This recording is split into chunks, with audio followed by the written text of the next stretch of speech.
Salut Florent, merci beaucoup d'être venu. On va te faire la deuxième interview pour distanciation sociale. Est-ce que tu peux te présenter brièvement? Salut Stéphane. Je m'appelle Florent Cardon, j'ai 37 ans et je suis médecin urgentiste à l'hôpital Saint-Philibert. C'est un hôpital qui se trouve en banlieue de Lille. C'est un hôpital général.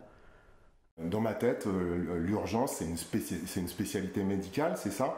On est médecin et puis on devient médecin urgentiste. Tu peux expliquer un petit peu tout ça, s'il te plaît? Alors effectivement, ça fait donc 10 ans que je fais de la médecine d'urgence et au bout de la 6e année de médecine, on choisit sa spécialité. Pour faire simple, moi à l'époque on passait l'internat, maintenant ça s'appelle l'ECN, l'examen classant national. Il y a 10 ans, pour devenir urgentiste, quand on devenait interne, on faisait d'abord un diplôme de médecine générale et ensuite on avait des stages à faire alors en réanimation, au SAMU, dans des services de médecine d'urgence pour devenir urgentiste. Voilà, moi c'est la filière que j'ai faite. Actuellement ça a changé depuis une année pour devenir médecin urgentiste. Au bout de la 6e année, on choisit directement d'être médecin urgentiste. C'est-à-dire que moi, je suis à la fois spécialiste en médecine générale, parce que maintenant même la médecine générale est devenue spécialité, et spécialiste en médecine d'urgence. J'ai les deux casquettes. Maintenant, un jeune médecin qui a choisi de devenir médecin urgentiste n'a plus que la casquette de médecin urgentiste. Et comment t'es arrivé là? Parce que c'est quand même une spécialité, en tout cas pour moi, qui suis pas médecin, c'est quand même une spécialité vraiment spéciale, l'urgence, en tout cas dans ma tête. C'est un choix, il y a quand même, je pense, un fort aspect social, en fait, dans cette spécialité, peut-être que plus que dans d'autres spécialités de médecine. Comment tu as choisi ça, en fait? C'est par hasard ou c'est vraiment un choix? Quand tu es étudiant en médecine, donc les stages commencent en 2e année de médecine. On fait pas, imaginez qu'on fait 9 ans de cours magistraux pour devenir médecin. Dès la 2e année, on est sur des terrains de stage. Et puis j'ai fait beaucoup de stages aux urgences. En l'occurrence, moi, c'était aux urgences de l'hôpital de Béthune, puisque j'étais originaire de là-bas. Et donc je suis passé plein de fois dans le service des urgences. Ça m'a plu. Et puis, quand il a fallu choisir sa spécialité, quand tu passes l'internat, c'est en fonction de ton classement que tu vas avoir accès à telle ou telle spécialité. Moi, j'hésitais. J'ai deux choses que j'aimais bien, la gastro-entérologie et puis la médecine d'urgence. La polyvalence surtout de la discipline me plaisait, savoir appréhender toutes les situations. Et donc j'ai choisi de faire la spécialité de médecine d'urgence et de devenir médecin urgentiste. Quant au côté social, bon, c'est évidemment quelque chose ça c'est pas dans les bouquins, quoi. Ça t'apprends ça sur le tard. Effectivement, les urgences c'est un peu à l'image un peu de notre société, hein. Je pense que si tu demandais à un pompier, un policier, quel est le quotidien, quelle est son activité, il te parlerait, je pense, de cette grande part sociale dans notre activité. Je pense que c'est la même pour eux et effectivement à l'hôpital. Tous les jours, hein, tous les soirs, toutes les nuits, la violence, les stupéfiants, c'est partie intégrante de notre travail, hein. Rares sont les soirées où on n'est pas obligé de contentionner quelqu'un d'agressif avec des velléités suicidaires, donc on est obligé de le garder pour l'évaluer le lendemain, un peu à distance, souvent alcoolisé, donc un peu à distance de son alcoolisation, hein, pour pouvoir faire un véritable entretien psychiatrique. Et puis ça c'est le quotidien des services d'urgence, hein. Il y a des chambres, la plupart des services d'urgence ont des chambres d'isolement pour pouvoir isoler justement les gens violents avec un lit qui est scellé au sol par exemple, hein. Et donc habituellement, c'est quoi ton travail? Est-ce que peut-être tu peux raconter une journée type? Tu travailles la nuit aussi? Ça doit avoir un impact sur ta vie. Enfin, comment ça se passe? Enfin, peut-être une journée type. Raconte-nous un petit peu, quoi. Alors, s'il y a des journées types, bien sûr. ouais, alors justement, c'est ça que j'aime bien, moi, c'est que les journées ne se ressemblent pas. C'est une journée dans un service d'urgence. À quoi on pourrait comparer ça? Alors déjà, on a plein d'horaires différents. Vous savez qu'on fait des grandes amplitudes horaires. Quand tu dis à quelqu'un je travaille aux urgences, tout le monde se dit ah ouais, tu as passé ta vie là-bas. On fait des grandes amplitudes horaires et on a la chance de ne pas travailler tous les jours. On fait des 24 heures, on fait des 10 heures, des 15 heures. des demi-gardes. D'ailleurs, pendant toute l'épidémie de Covid, il a fallu se réorganiser, avoir un peu plus de temps de présence médicale, donc on a changé nos horaires. Et puis, effectivement, alors soit tu arrives aux urgences, tu sais que tu vas y passer la journée. Alors, dans les urgences, il y a plein de différents secteurs. Il y a, on n'a pas d'activité du tout préhospitalière. Le préhospitalier, c'est quoi? C'est le SMUR.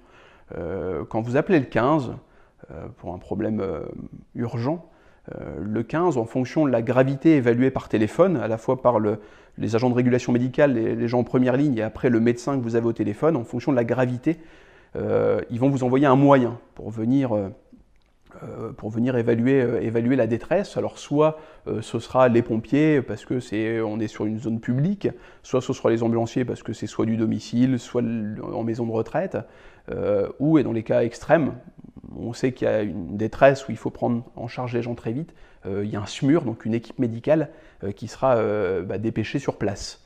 Donc tous les hôpitaux, enfin à peu près tous les hôpitaux publics ont eu une ou plusieurs équipes de SMUR pour pouvoir intervenir rapidement chez les gens en cas de détresse. Nous, à notre hôpital, on n'a pas cette activité-là.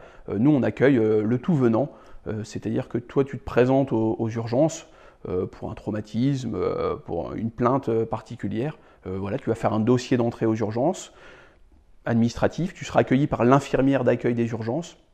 Elle va évaluer la gravité de la situation par un système de tri. Sur des paramètres à la fois physiques, sur des paramètres hémodynamiques, une fréquence cardiaque, un taux d'oxygène, ce genre de choses. Et en fonction de ça, il y a 5 critères, enfin en tout cas il y a 5 zones de tri.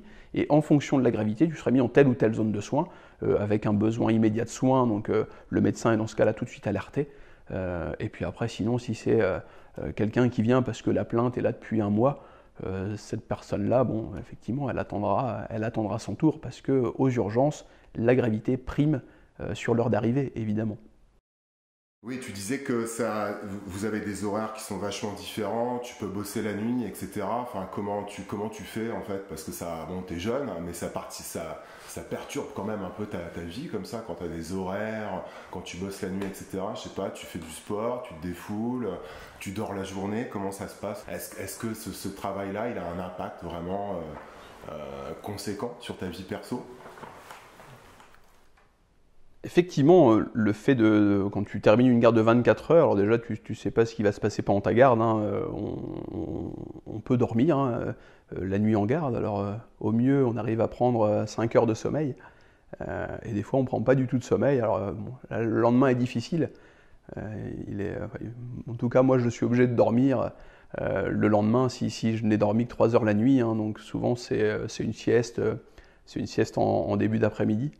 Parce que à la maison, il y a pas mal de choses à faire. Je suis papa de 4 filles, de 1 an à 8 ans. Et puis il faut les occuper, il faut les distraire. Et puis elles nous sollicitent les lendemains de garde. Donc non, il faut un bon équilibre, je pense, à la maison. Ma femme est là aussi pour nous aider. Et puis non, on y arrive. Moi, j'aime bien, je ne travaille pas tous les jours. Je travaille les week-ends, je travaille des nuits. Mais il y a des jours dans la semaine où je ne travaille pas, où effectivement, je peux faire des activités que j'aime bien. Je me distrais en faisant du sport. Je lis. Je fais plein de petites choses différentes pour m'occuper. Et puis surtout m'occuper de mes enfants, parce que ça, c'est mon deuxième travail. Et du coup, comme c'est quand même relativement difficile, tu te projettes ad vitam en fait sur ce métier, ou tu te vois, enfin je veux pas te faire changer de métier ou de spécialité, mais tu arrives à te projeter encore longtemps en fait sur ce taf? Ouais, on m'avait déjà plusieurs fois posé la question, parce qu'on me dit alors t'as pas envie de t'installer en ville, ça fait 10 ans que tu fais de la médecine d'urgence. J'ai commencé la médecine d'urgence, je travaillais dans un autre hôpital, à l'hôpital public, à l'hôpital de Dunkerque, et j'y ai travaillé 5 ans. Et la 5e année, je me lassais, je traînais un peu les pieds pour aller travailler, alors j'avais de problème avec personne, je ne sais pas trop ce qui se passait, et puis là j'ai cherché un autre endroit pour travailler, je me suis posé la question même d'aller travailler à l'étranger. Puis finalement, je faisais la route, hein, j'habitais Lille, j'allais travailler à Dunkerque, hein, il y a une petite heure de route. Je me suis rapproché de Lille, je suis arrivé à Saint-Philibert, et puis là, pour le moment, bon, ça va faire donc 5 ans que j'y suis au mois de septembre. L'équilibre est parfait, hein. Je vais bosser en métro, tout ça me convient plutôt bien. Ok. J'ai des questions de novice aussi. J'imagine que tu travailles avec beaucoup d'autres spécialistes en fait, à l'hôpital. C'est toi, l'urgentiste, quand quelqu'un arrive, c'est vous qui... tu disais que tout à l'heure, c'était l'infirmière, je ne me rappelle plus l'infirmière. L'infirmière d'accueil et d'orientation. L'infirmière d'accueil, mais après, parfois, c'est peut-être un peu plus complexe. Donc, c'est vous, les urgentistes, qui décidez... qui orientait en fonction des problématiques, et donc vous bossez avec d'autres spécialistes qui sont là aussi forcément avec vous et qui font les mêmes gardes aussi, qui ont peut-être les mêmes horaires, etc. C'est vous qui faites le tri entre guillemets. Alors oui, les urgences, c'est une zone de tri, hein. En France, en tout cas, c'est vraiment le mode d'entrée dans l'hôpital pour y être hospitalisé. Je sais qu'il y a d'autres pays où il y a beaucoup moins de passages par les urgences, où les gens sont directement hospitalisés dans les services ou directement pris en charge par le spécialiste. En France, on a choisi que les gens arrivent aux urgences et effectivement, les gens sont reçus par un urgentiste, par l'infirmière d'accueil qui fait le tri de la gravité. Et puis après, nous, on fait les examens, hein. Le médecin urgentiste, il a sa propre façon de concevoir les choses. C'est pas pareil, le même problème pris en charge par un médecin de ville et un médecin urgentiste. Le médecin urgentiste cède d'une prise de sang très facilement, une obligation de moyens en quelque sorte.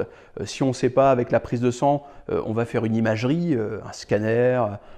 Et puis si malgré tout ça on ne sait pas, eh ben, effectivement on appelle le spécialiste pour lui demander son avis, son expertise. Donc on est en contact en permanence avec tous les médecins, effectivement, tous les spécialistes de l'hôpital, et c'est ça qui est hyper enrichissant parce qu'on en apprend tous les jours. Et on les sollicite oui, très régulièrement, hein. Quand c'est gravissime, on sollicite le réanimateur. Quelqu'un qui fait un infarctus, on va solliciter le cardiologue. Pareil, imaginez une douleur abdominale, on fait le diagnostic d'appendicite par la prise de sang, par la réalisation d'une échographie ou d'un scanner. On va appeler le chirurgien. Le chirurgien va dire on le prend en bloc opératoire et on va l'opérer. Voilà, ça se passe comme ça, le quotidien des urgences. S'il y a un urgentiste qu'on connaît en France, c'est Patrick Pelloux en fait, hein, ça doit être l'urgentiste le plus connu. Ça fait des années maintenant qu'on le voit à la télé, et puis il y a eu l'affaire Charlie aussi. C'est le représentant des urgentistes, de tous les urgentistes. Tu l'aimes bien, ou alors est-ce qu'il y a d'autres médecins? Est-ce que vous avez des sortes d'idoles en fait, de médecins urgentistes qui sont au top, qui t'ont aidé toi à avancer, qui t'ont intéressé par leur parcours, etc. Alors ouais, Patrick Pelloux, je lisais sa chronique, hein, dans Charlie Hebdo il y a longtemps, et puis ça me faisait sourire parce que j'avais les mêmes histoires dans l'hôpital où je travaillais. J'aime son côté littéraire, j'aime son côté sentimental, c'est des choses que je ne sais pas faire, je ne sais pas écrire comme il sait le faire. Après, dans les gens que j'apprécie aussi, qu'on voit aussi à la télévision, il y a Gérald Kirziek, qui est aussi un médecin urgentiste, aussi diplômé en droit. J'aime son côté plus technique. Et puis après, nous, notre référentiel, hein, c'est les sociétés savantes de médecine, la Société française de médecine d'urgence, la Société française d'anesthésie et de réanimation.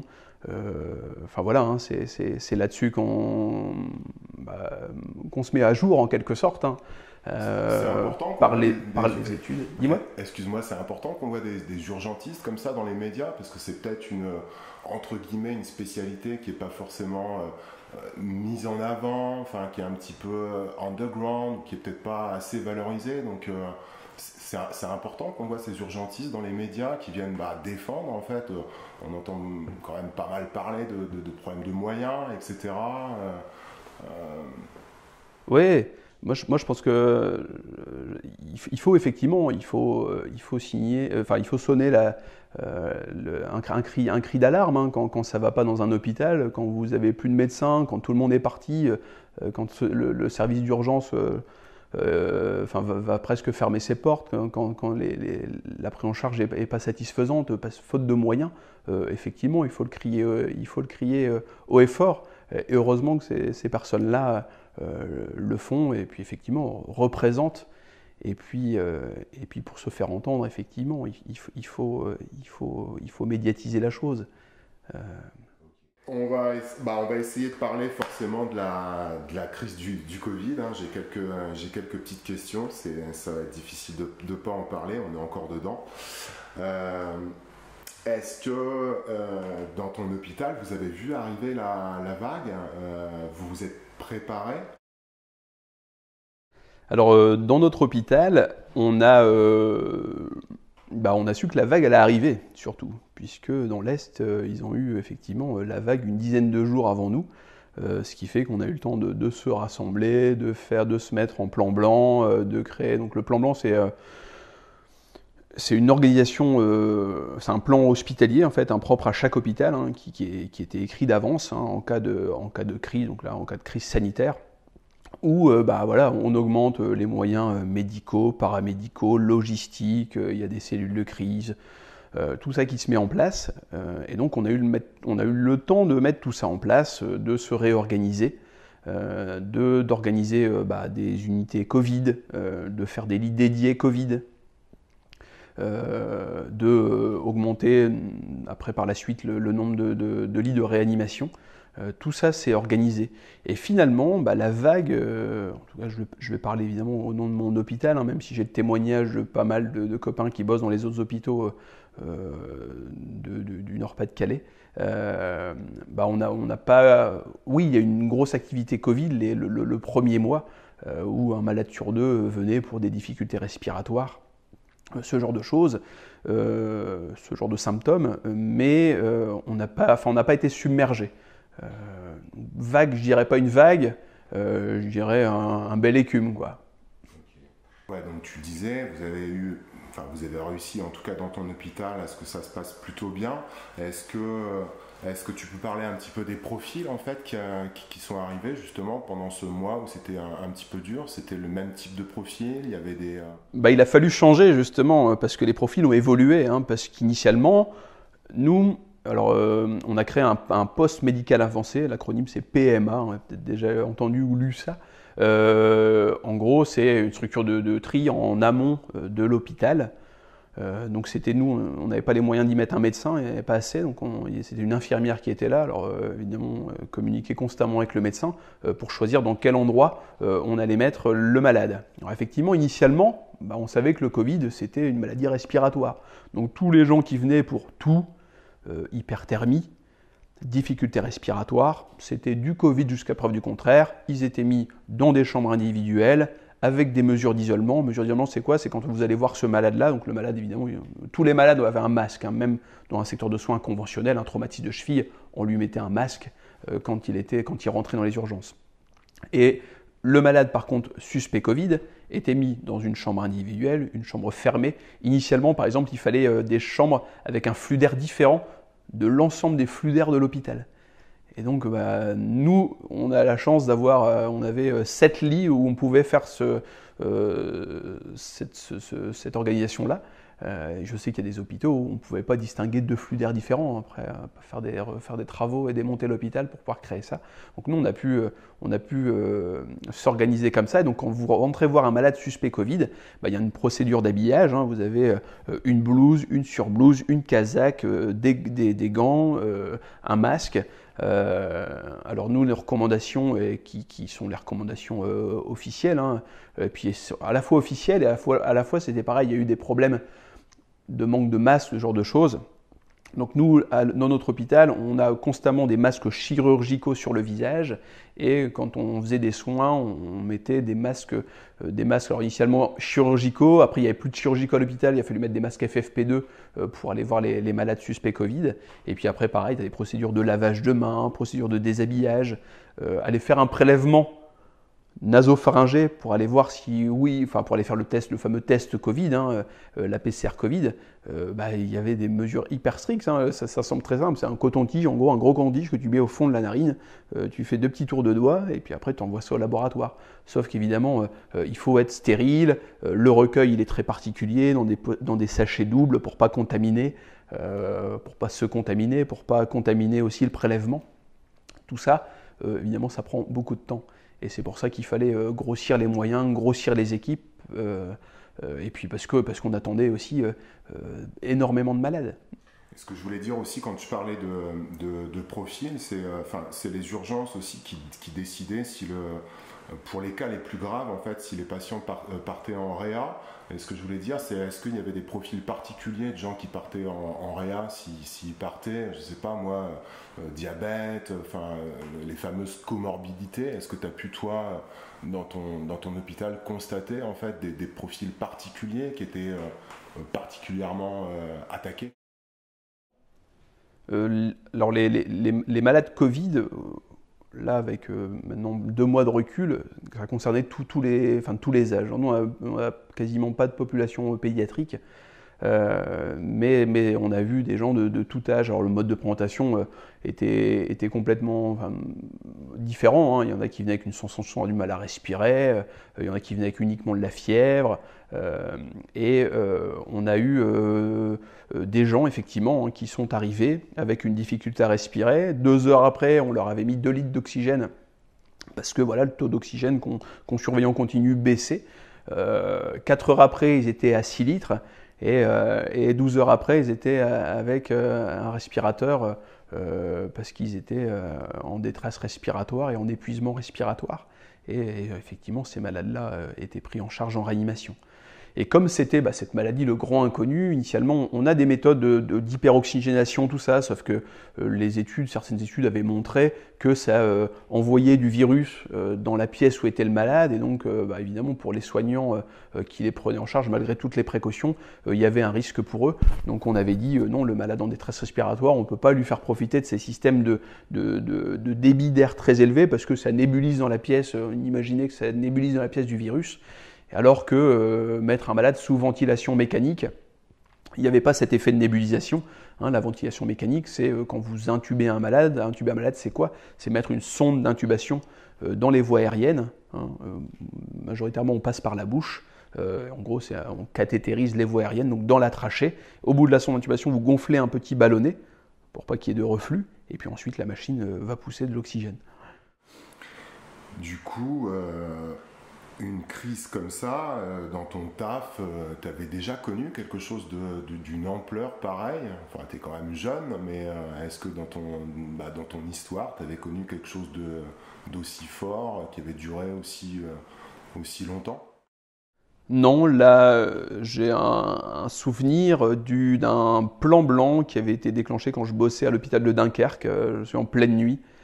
C'était un bus qui s'était retourné à minuit au soir. C'était un bus d'amicale de sapeurs-pompiers de la ville à côté de l'hôpital de Dunkerque. Et on avait accueilli sur la nuit, on avait déclenché un plan blanc avec ma collègue, parce que les pompiers avaient déclenché l'équivalent du plan blanc à l'hôpital, leur plan rouge, parce qu'il y avait notamment quelqu'un qui était décédé sur l'accident. Et puis il faut imaginer qu'un accident de car, même si là c'était dans un rond-point, il y avait déjà une personne décédée sur la violence du choc, et puis le car se renverse, c'est une chute de 3 mètres pour l'ensemble des gens qui sont dans le car. Donc on a accueilli en 1 heure de temps 70 malades en pleine nuit, et on avait donc déclenché le plan blanc avec ma collègue, et là on a vu arriver l'ensemble des internes qui dormaient à l'internat, donc une vingtaine d'internes, les chirurgiens, la moitié d'effectifs des médecins urgentistes, et puis on a travaillé dans la bonne ambiance, quoi, parce que c'est des choses un peu exceptionnelles, mais aussi excitantes. Et si on fait ce boulot-là, évidemment, c'était finalement presque un plaisir, en tout cas, de voir toute cette effervescence, de voir tous ces gens aussi contents de venir travailler en pleine nuit, hein, qu'on avait réveillés pour venir nous aider, parce que voilà, on servirait à quelque chose, quoi. Dans l'interview précédente, on avait eu Anne Goffard, qui est virologue. Je lui avais posé une question qui était peut-être limite un peu borderline, mais je lui avais dit, ouais, c'était un peu, est-ce que c'était comme une consécration en fait pour elle? Bon, elle est virologue, donc avoir une pandémie arrivée, mais pour un médecin comme toi, urgentiste, est-ce qu'on ressent quelque chose de particulier en effet? Enfin, on a quelque chose de surnaturel, quoi, qu'on verra peut-être qu'une seule fois dans sa vie, à traiter dans le cadre professionnel. Ouais, alors faut imaginer effectivement un service d'urgence. Il n'y a pas que des bras arrachés, des gens qui font des infarctus, des gens qui font des AVC. Il y a plein d'autres motifs, des douleurs abdominales depuis une semaine, des traumatismes en apparence sans gravité. Et puis l'urgence, l'urgence absolue, l'urgence réelle, ne représente qu'une infime partie finalement de l'activité. Là, on a vu pendant l'épidémie de Covid beaucoup de gens en détresse respiratoire, puisque cette maladie, on ne la connaissait pas. Et quand vous voyez arriver sur la journée 3 personnes de 50 ans en détresse respiratoire, c'est quelque chose qu'on n'avait pas l'habitude en tout cas d'appréhender. Or, voilà, on est urgentiste parce qu'on aime s'occuper comme ça de l'urgence, pour lequel il n'y a pas de temps à perdre, pour lequel le soin doit être immédiat, le geste rapide, et bon, toujours ce côté un petit peu excitant. Hein. Dans votre hôpital, ça s'est bien passé? Vous avez a priori pas eu besoin de renfort? Oui, dans notre hôpital, alors on s'est réorganisé. Hein. L'hôpital, en fait, donc on a évolué au fur et à mesure, mais comme tous les hôpitaux, au fur et à mesure de l'épidémie. Hein. Je parlais du tri tout à l'heure, hein, où initialement c'était que les gens qui toussaient, qui avaient du mal à respirer. Après, chez les gens âgés, le Covid, ça peut être de la confusion, ça pouvait être de la diarrhée, les fameux signes ORL, hein, la gueusie, l'anosmie, sont devenus après des critères aussi de sélection pour mettre dans la filière Covid, hein, parce que en fait, le service d'urgence c'est divisé en deux. Le secteur Covid et le secteur conventionnel. Alors, étonnamment, et on ne l'explique pas trop, hein, le premier mois qui a suivi la mise en confinement, l'activité dans le secteur conventionnel a complètement chuté. C'est pour ça qu'on parlait beaucoup dans les médias de dommages collatéraux, parce que sont devenus les malades que sont devenus les malades qui habituellement venaient aux urgences, parce qu'on a vraiment vu notre activité conventionnelle complètement chuter. Alors, tant mieux, puisqu'on a pu s'occuper pleinement de l'activité Covid, mais effectivement, on craignait, après, tous ces gens-là qui ont l'habitude de venir, hein, qui ont des maladies chroniques, qui décompensent régulièrement, hein, voilà, elles ne sont pas venues pendant un mois. Alors, où sont-elles allées ? Parce que je sais aussi très bien qu'en médecine générale, l'activité a baissé, enfin partout, l'activité habituelle a baissé. Je pense qu'il y avait une énorme peur de venir à l'hôpital, peur d'être contaminé, peur de déranger. Enfin, pour toutes ces raisons-là, les gens ne sont pas venus. Et après, il y a eu un appel des gens qui nous représentent, hein, de dire surtout si vous avez des problèmes de santé, continuez à vous faire suivre, allez consulter, parce que voilà, hein, on avait peur que les gens... Oui, on se disait, on parlait dans le Nord-Pas-de-Calais, j'ai l'impression que ça s'est bien passé. Est-ce que dans ton hôpital, est-ce que vous avez dû aller donner des coups de main à d'autres hôpitaux? Est-ce que tu as eu vent de problèmes dans des hôpitaux du Nord-Pas-de-Calais? J'ai plutôt l'impression que ça s'est bien passé, a priori, contrairement à ce qui s'est passé dans l'Est ou dans des régions où ça a été vraiment plus compliqué. Alors effectivement, chez nous, je pense, hein, je parle au nom de beaucoup de monde, mais en tout cas, le témoignage que j'ai d'autres amis urgentistes dans d'autres services d'urgence, tout le monde effectivement a pu s'organiser, tout le monde a pu appréhender la crise. J'ai spontanément des copains, hein, qui sont anciens urgentistes, qui ont changé d'activité, qui sont revenus aider à l'hôpital, parce que voilà, j'ai un ami notamment qui avait pris 6 mois sabbatiques, et puis qui est revenu, qui a tout abrégé pour venir aider dans l'hôpital dans lequel il travaillait avant, parce que voilà, hein, vous savez que c'est la crise, vous êtes là sur votre chaise, et puis vous attendez que ça, donc il est venu avec plaisir aider. Enfin, on fait ce boulot-là pour ça, hein, en quelque sorte. On a vu qu'il y avait pas mal de solidarité, il y avait les gens qui applaudissaient tous les soirs. Est-ce que vous avez reçu des cadeaux à l'hôpital? Est-ce qu'on vous a envoyé des gâteaux au chocolat? Est-ce que tu as eu des marques de support, de soutien, etc. Et comment toi et tes collègues vous avez ressenti ça? Ça devait être bien la première fois en fait qu'on remerciait autant en fait les soignants, quoi. Ça a dû te faire quelque chose? Bah ouais, effectivement, on a eu plein de cadeaux, hein, pendant toute la période. On a bien mangé parce qu'on avait des restaurants gastro de Lille qui venaient nous apporter les repas de garde. Donc on a beaucoup mieux mangé que d'habitude, hein, parce que d'habitude la nourriture à l'hôpital, ouais, c'est pas terrible. Donc là on s'est régalé. On a eu effectivement plein de petites attentions. On a eu des chocolats, on a eu des gaufres, on a eu des produits de cosmétiques. On a encore actuellement d'ailleurs des cadeaux. Après, je sais que d'un point de vue plus médical, on a eu des dons, plein de dons de masques dans notre hôpital. Et puis effectivement, notre hôpital est situé en plein cœur d'une zone entourée d'immeubles. Et donc, le soir, quand on pouvait, à 20 h, on sortait prendre un petit bain de foule et écouter les gens nous applaudir, jouer un air de musique. Enfin voilà, c'est encourageant. Au niveau du matos, je pense que ouais, dans ton hôpital, il n'y a pas eu de problème. Vous aviez des masques, tout ça, c'était les masques, les médicaments pour endormir, etc. Tout ça, vous étiez OK? Alors les masques, oui, on a utilisé des masques périmés, hein, mais encore fonctionnels, qui ont été testés. Il y avait tout un stock de masques à l'hôpital à l'époque de la grippe H1N1, plus des dons qui avaient été faits à l'hôpital, qui avaient été stockés. Donc on n'a pas été en pénurie de masques. Après, il a fallu adapter des fois chirurgicaux versus FFP2. Hein, le FFP2 est plus protecteur que le masque chirurgical. Il a fallu s'épuiser en fonction du stock. Après, pareil, c'est qu'effectivement, les médicaments d'anesthésie, ils ont été rationnés. Et c'est pour ça, notamment, parce que l'activité programmée, hein, c'est-à-dire aller endormir quelqu'un pour l'opérer, par exemple, pour lui mettre une prothèse de hanche, voilà, on avait peur qu'il n'y ait pas assez de produits anesthésiants. Donc tout ça, cette activité-là pouvait plus avoir lieu puisqu'on ne savait pas comment les choses évoluaient et on craignait tellement une pénurie. Enfin, un malade qui est intubé, ventilé, il reçoit un hypnotique, un morphinique, un curare, tout ça en continu pour lui permettre de respirer, de s'oxygéner correctement. Et je sais que des fois les stocks étaient un peu critiques. Et tout ça, c'était géré même plus par le pharmacien de l'hôpital, hein, c'était géré par la direction générale de la santé. Donc en gros par l'État qui décidait et qui prenait un stock là pour le mettre là-bas parce qu'il y avait plus de besoins dans un autre hôpital qu'un autre. On en parlait tout à l'heure justement. Comment ça se passait pour les autres pathologies? Tu disais, il y a vraiment une baisse d'activité, on ne voyait plus personne, les gens venaient vraiment plus, ou est-ce que tu as continué à traiter des cas, j'ai envie de dire classiques, ou ils ont complètement disparu pendant 2 mois? Ben, on a eu effectivement, on a eu les cas qu'on avait habituellement, hein, alors beaucoup moins qu'avant. Il n'y avait plus d'accidents de voiture, par exemple. Alors, étonnamment, plus d'accidents de voiture, alors que tout le monde était confiné chez soi, quasiment plus d'accidents domestiques.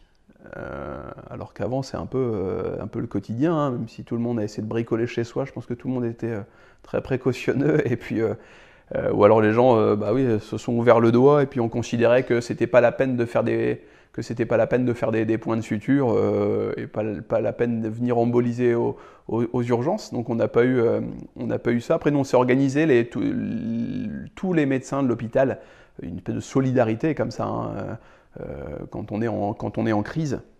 Et donc nous, un malade qui venait par exemple pour un traumatisme, je sais pas, de genou, de bassin, de cheville, qui habituellement est pris en charge aux urgences, on avait une filière Didier où il était directement vu par le chirurgien orthopédiste ou traumatologue, puisque lui n'avait plus son activité opératoire, puisqu'il n'y avait plus ni l'activité programmée et l'activité opératoire qui arrive par les urgences, elle n'était plus là non plus. Donc voilà, il était demandeur évidemment de participer à l'effort collectif, et donc voyez les gens directement en consultation. Donc on a mis ça en place pour la traumatologie, pour la rhumatologie, pour la dermatologie, pour l'ORL. Enfin, il y a plein de filières comme ça qui ont été faites pour décharger un peu les urgences pour que nous, on puisse vraiment s'occuper essentiellement des malades Covid. Effectivement, quant aux malades habituels, en tout cas les malades qui sont venus pendant la pleine crise, il y avait souvent, c'était un motif largement justifié et souvent urgent en tout cas. J'en ai pas entendu vraiment beaucoup parler dans les médias, mais il y a sûrement des personnes qui ont dû souffrir vraiment psychiquement en fait pendant la crise, qui ont dû avoir c'est des peurs, des angoisses du virus lui-même.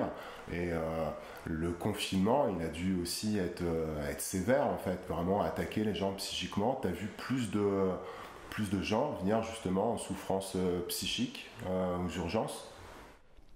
Alors déjà, une chose, c'est que donc cette maladie, le Covid, se manifeste par de la difficulté à respirer. Donc on a vu le premier mois beaucoup de malades, des jeunes, je me souviens, les nuits, il y a beaucoup de jeunes arrivés, 30, 35, 40 ans, en disant j'ai du mal à respirer, j'ai du mal à reprendre mon souffle, j'ai une oppression thoracique, ce genre de plaintes. Et puis finalement, on sait évidemment de paramètres, de signes de détresse respiratoire, la vitesse à laquelle vous respirez, faire participer ces muscles respiratoires accessoires, un saturomètre, c'est un reflet de l'oxygénation du sang qu'on met au bout du doigt.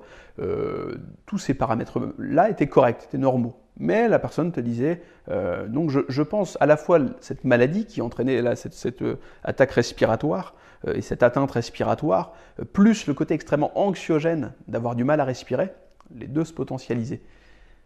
Et effectivement, on a renvoyé beaucoup de jeunes la nuit, puisque finalement, il n'y avait pas besoin d'oxygène, en disant c'est sûrement le Covid.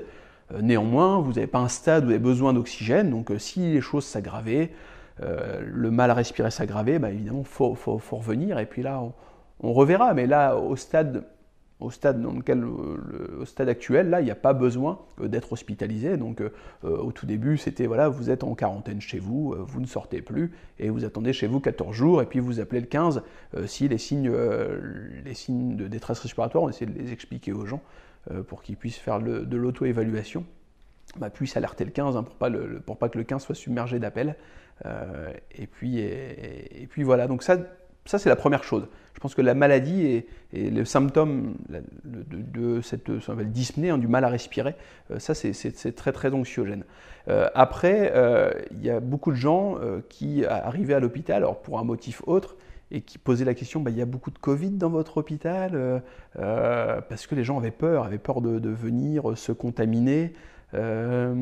Et donc on a eu beaucoup de gens comme ça très inquiets de faire un dossier à l'hôpital, même si pareil c'était justifié de venir consulter aux urgences.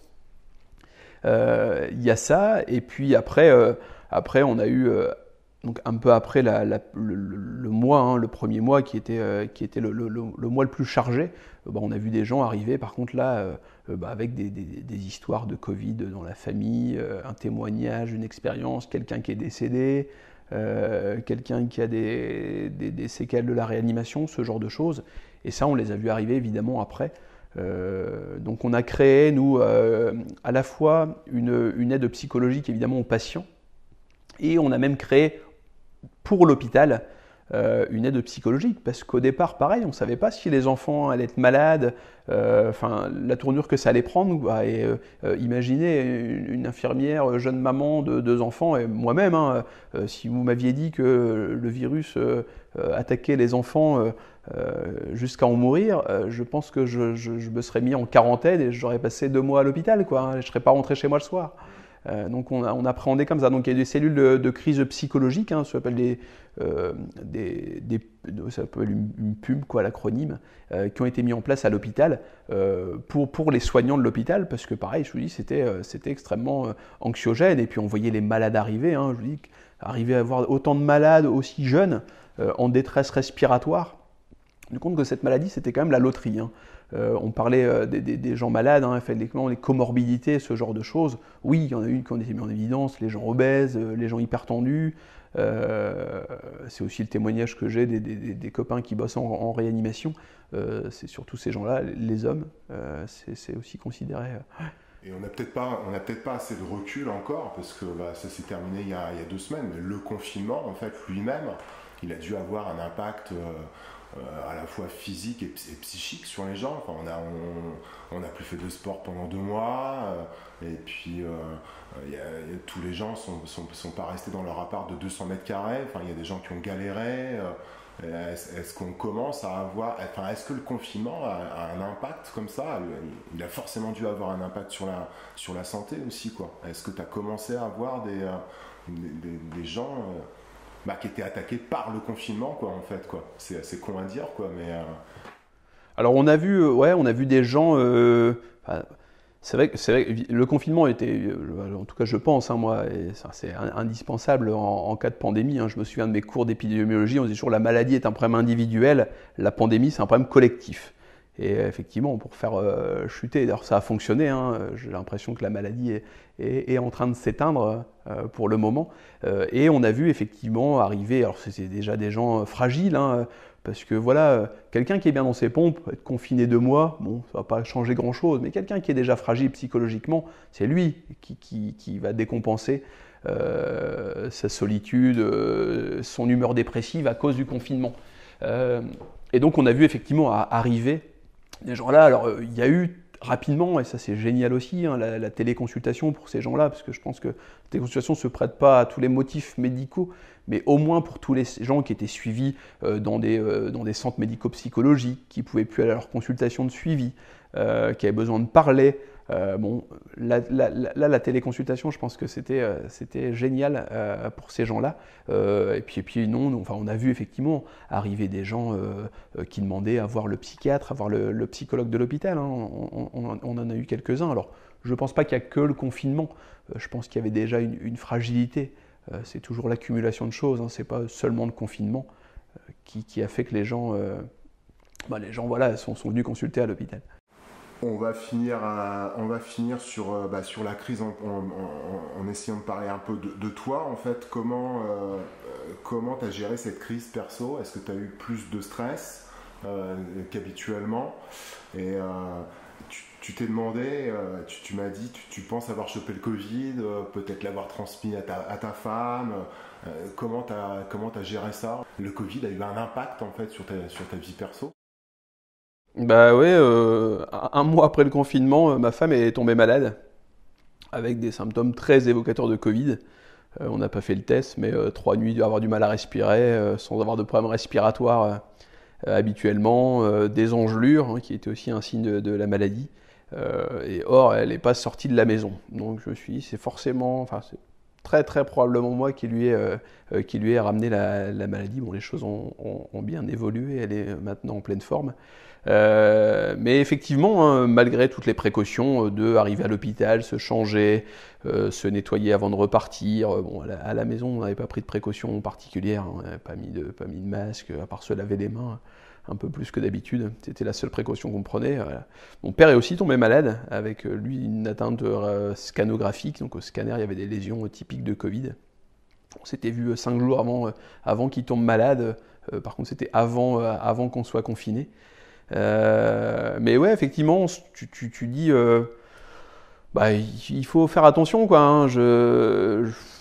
Quand est-ce que je vais aller revoir les gens fragiles? J'ai toujours pas revu mes parents, alors que là ils sont censés être immunisés, donc il ne devrait plus leur arriver grand-chose, sauf qu'on entend dire qu'il y aurait des rechutes, mais voilà, sans certitude non plus. Hein. C'est uniquement ce qu'on entend. Moi, j'ai pas de témoignage, en tout cas dans mon hôpital, de rechute, enfin de rechute Covid, c'est-à-dire qu'après il y a eu des complications, il y a des gens qui ont abîmé leurs poumons, il y a des gens qui ont fait des surinfections, ce genre de choses.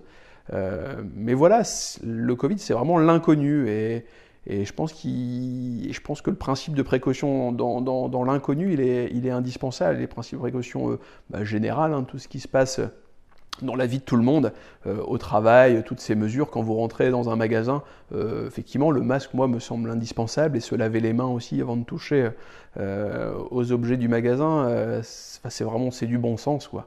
À un moment donné, voilà, je fais pas ça pour moi, je fais ça pour les autres, quoi. La probabilité qu'il m'arrive quelque chose de grave, elle est infime. Par contre, voilà, autour de nous, il y a beaucoup de gens fragiles. Et c'est vrai que pour l'instant, je ne sais pas dans quelles conditions j'irai revoir bientôt mes grands-parents, ce genre de choses. On s'organisera, on verra. Et dans ton hôpital, il y a eu des soignants qui ont été infectés. Tout le monde n'a pas été testé dans ton hôpital. Enfin, est-ce que tu as des échos de ça? Alors, on n'a pas eu effectivement, personne. On n'a pas eu de dépistage généralisé de l'ensemble des personnels de l'hôpital. Ça n'a pas été mis en place. Et les gens qui sont tombés, alors étonnamment, aux urgences, alors que tous les jours il y avait des dizaines de malades Covid, il y a personne qui a été malade. Quasiment personne s'est mis en arrêt de travail. J'ai une notion, par contre, dans les services, dans les étages. Alors, l'hôpital, c'était divisé en trois. Il y avait plus de trois services. Il y avait le service Covid, le service chirurgie et le service médecine. Et je sais que dans certains services de médecine, il y a eu du personnel malade, mais c'était avant que le Covid prenne cette ampleur, avant qu'on prenne les mesures d'isolement. Ok, on va revenir un petit peu plus à ce qui se passe en ce moment. On va laisser un peu la crise derrière nous. J'ai vu, je ne sais plus sur quel média, qu'il y avait beaucoup d'internes, un tiers je crois, qui présentent des symptômes de stress post-traumatique. Est-ce que tu as eu vent de tout ça? Est-ce que tu as pu voir ça? Ou est-ce que tu as entendu des choses comme ça dans leur Pas-de-Calais? Ça a été dur en fait pour les soignants. Quels sont ceux qui ont pris le plus cher? Quels sont ceux pour lesquels ça a été le plus dur? Les infirmiers, les réanimateurs, les urgentistes. Est-ce que tu peux nous en dire un petit peu plus sur tout ça? À l'hôpital, les internes, il y a certains hôpitaux d'ailleurs où, faute de médecins, c'est les internes qui ont le premier rôle. Je pense à un certain endroit, c'est vraiment le moteur de l'hôpital. Nous, étant très proche de Lille, où il y a un CHU, donc un hôpital universitaire, on en a même deux d'ailleurs. Nous, on dépend de l'hôpital Lakato, qui est aussi une école de formation de médecins. On a beaucoup d'étudiants. On a la chance d'avoir beaucoup d'étudiants.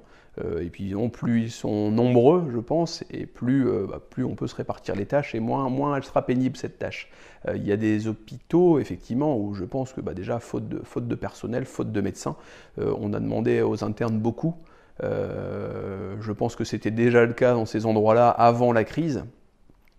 Et c'est pas étonnant effectivement que maintenant, je ne sais pas si les internes avaient été sondés avant, mais en post-crise ou pendant la crise, on leur demande comment ils l'ont vécu. Et puis pour beaucoup d'entre eux, c'était difficile parce qu'on leur a demandé beaucoup.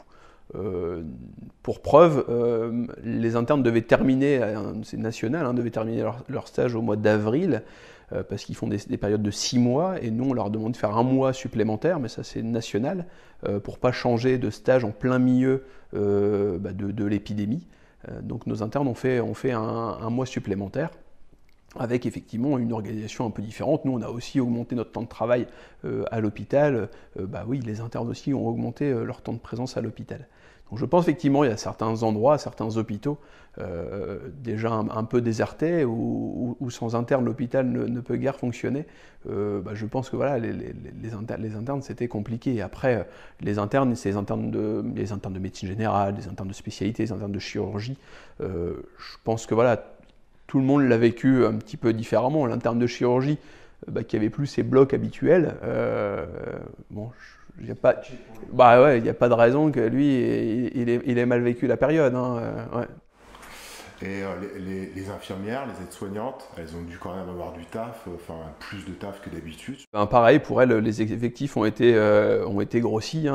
Effectivement, les procédures de nettoyage d'une chambre après un malade Covid y ait été hospitalisé, c'est un nettoyage qui dure pas loin d'1 heure. Donc effectivement, tout était plus long, tout est plus précautionneux, il faut faire attention, il ne faut pas faire de faute d'asepsie. Les infirmières, pareil, nous elles étaient en posté 8 heures, pendant la crise, elles sont passées en 12 heures. Parce que quand vous augmentez comme ça l'amplitude horaire, il y a besoin de moins d'infirmières, quoi.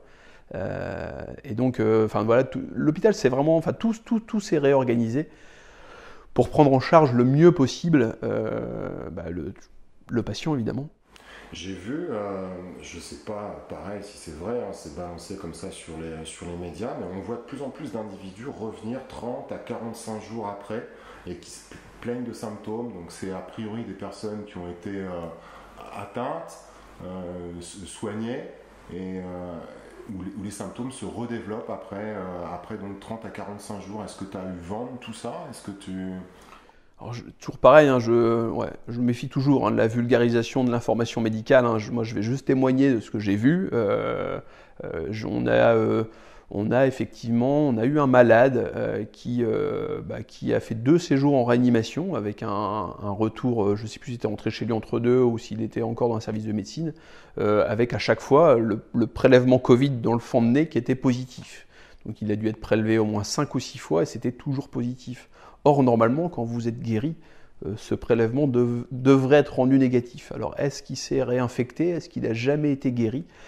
Et puis après, comme cette maladie, c'est l'inconnu, on ne sait pas trop les séquelles. Quand vous avez les lésions au scanner, des lésions, ce qu'on appelle les fameuses lésions en verre dépoli, ce qu'elles deviennent, est-ce qu'elles se transforment en fibrose du poumon, c'est-à-dire en atteinte irréversible du poumon? Est-ce que le verre dépoli disparaît quand vous êtes guéri? On n'a pas encore pu monter en tout cas de grandes études pour montrer ce genre de choses. Après pareil, il y a le traumatisme d'avoir été malade, d'avoir été le Covid, d'avoir entendu, d'avoir eu un témoignage. Je pense qu'après, vous pouvez après développer une maladie respiratoire entre guillemets fonctionnelle, hein, c'est-à-dire avoir des fois des sensations d'avoir du mal à respirer sans avoir de maladie, mais juste parce que vous avez eu cette sensation-là pendant 15 jours, évidemment, hein, là le psychisme prend le dessus, quoi, sans avoir réellement de nouveau un Covid. On ne sait pas d'ailleurs pour l'instant combien de temps on est immunisé et si on peut être réinfecté. Par contre, pareil, on peut faire des complications de surinfection bactérienne ou autre, un petit peu à distance. Si on a des patients qui ont fait des surinfections bactériennes après une première pneumopathie à Covid, qui ont fait dans le mois qui ont suivi une pneumopathie à une bactérie cette fois-ci. Ouais, c'est-à-dire c'est des gens qui se sont mal soignés, qui n'ont pas été mal soignés, qui sont peut-être un peu plus faibles et qui s'en sortent pas. Ou le Covid a fragilisé leurs poumons tout simplement, donc les gens derrière maintenant elles sont plus sujets à faire une autre pneumonie. Pas forcément à Covid, mais je te dis, on va faire des pneumonies à des bactéries, des pneumonies à des champignons, on peut faire plein de types de pneumonies différents. Bon, on a bientôt fini, hein, on a quand même pris du temps, on voulait être un peu plus court, mais bon, c'est plaisant de discuter avec toi. Est-ce que cette crise a changé ta manière de voir les choses? Est-ce que tu as appris des choses pendant cette crise? On a appris... alors c'est un peu bizarre cette maladie, parce que cette maladie, effectivement, on n'a pas un traitement, quoi. On n'a pas quelque chose, on fait du support respiratoire, on fait du soin, on prévient le risque thrombotique en mettant des anticoagulants, parce qu'on sait que c'est procoagulant, hein, qu'il y a beaucoup de gens qui ne sont pas morts directement de la pneumopathie à Covid, mais d'une embolie pulmonaire ou ce genre de choses. On a appris tout ça au fur et à mesure, et on a encore beaucoup à apprendre, puisque les premières études commencent à sortir, mais il y en a plein qui vont arriver par la suite. Or, la science et la médecine, c'est avant tout quelque chose de basé sur des études, et des études correctement ralliées, donc il ne faut pas vouloir aller trop vite. On a encore plein de choses à apprendre. Moi, d'un point de vue perso, quand on discute avec nos collègues, on a fait notre travail du mieux qu'on sait le faire, en tout cas. C'est toujours un plaisir. En plus, là, cette fois-ci, on a encore dans notre travail de la reconnaissance, hein, tous les jours, les malades qui nous disent merci parce qu'on les a plâtrés, parce qu'on les a suturés, parce qu'on les a soignés. Vous recevez une carte, vous recevez une confiserie.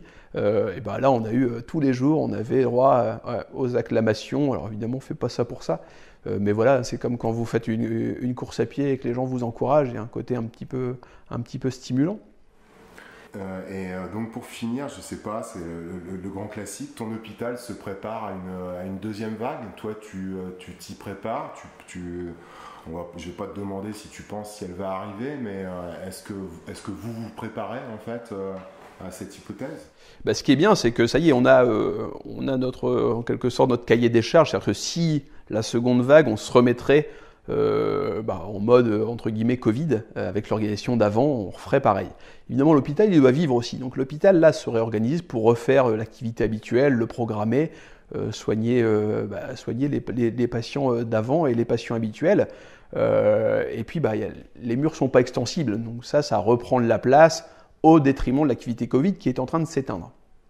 Imaginons qu'il y ait une deuxième vague, effectivement, il va falloir de nouveau modifier les curseurs, augmenter l'activité Covid et puis baisser l'activité programmée. Mais finalement, on l'a fait une fois, en plus dans l'urgence.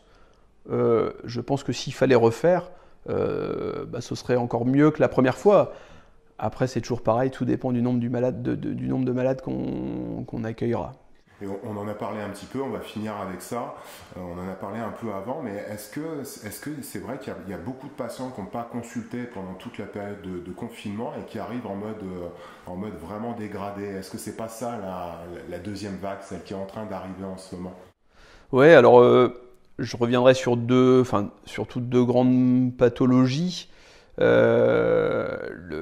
a vu effectivement des choses qu'on ne voyait plus, notamment en cardiologie, c'est des ruptures cardiaques. En gros, vous faites un infarctus. Donc l'infarctus, c'est un vaisseau, des coronaires, une des artères du cœur qui s'est bouchée. Et donc toute cette partie-là du cœur qui recevait du sang, elle se nécrose, c'est-à-dire elle devient toute noire, quoi, jusqu'à se rompre. Et ça, c'est des choses qu'on ne voyait plus du tout avant, puisque maintenant, avec les campagnes d'appel au 15 pour les douleurs thoraciques, ce genre de choses, les choses étaient prises de façon générale, en tout cas en temps et en heure, et on a vu arriver comme ça des tableaux de rupture cardiaque, pareil, des insuffisances cardiaques terminales, avec des gens qui avaient déjà une maladie, une cardiopathie, déjà une maladie cardiaque là, qui s'acutisaient, des gens qui essaient de à chaque fois repousser un peu les limites en disant non, je suis essoufflé mais ça va aller, puis jusqu'à arriver dans des états où le cœur, ça fonctionnait plus. On a vu ça, et après il y a autre chose. Alors aux urgences on est un peu moins concerné parce qu'il y a vraiment des filières dédiées, c'est toute la cancérologie. Et ça, on en parle beaucoup dans les médias parce que ça risque d'être un vrai problème. Parce que si pendant 2 mois, vous n'avez pas reçu votre traitement ou que vous étiez en train de faire le bilan de la maladie et que, évidemment, la maladie, quand on fait le bilan, la maladie, elle évolue. Ça, je pense qu'effectivement, alors j'ai pas de témoignage comme ça de médecins oncologues, cancérologues, mais je pense effectivement, malheureusement, il y aura là des victimes collatérales. Okay. Bon, on finit avec un petit truc marrant. Ce soir, tu fais une fête chez toi, tu accueilles tous tes internes en fait, parce que justement, c'est la fin de leur. On appelle ça un stage, c'est ça? Ouais. On fait un stage, ça va être la teuf. Ils étaient bons? Ouais, et ouais, effectivement, ouais. J'ai proposé de faire ça à la maison parce qu'il m'avait organisé un petit truc à l'hôpital. Pour l'anecdote, je devais me marier pendant le Covid et puis évidemment tout a été annulé. Et puis il m'avait fait une petite surprise à l'hôpital. Donc pour les remercier, j'ai proposé de faire leur pot de départ. D'habitude, on va au restaurant ou dans les cafés, de faire leur pot de départ à la maison. Donc ce soir, effectivement, j'ai préparé tout ça et puis on reçoit les internes. On leur a préparé des petits diplômes d'ailleurs à chacun. Non, c'est un semestre très plaisant. On a la chance de les avoir, nos internes. Ils contribuent pleinement à la vie de notre service d'urgence, pourvu que ça dure. Merci Florent, on a terminé. J'étais super content de pouvoir parler avec toi. C'était cool. Merci Stéphane, pareil. À bientôt. À bientôt, ciao.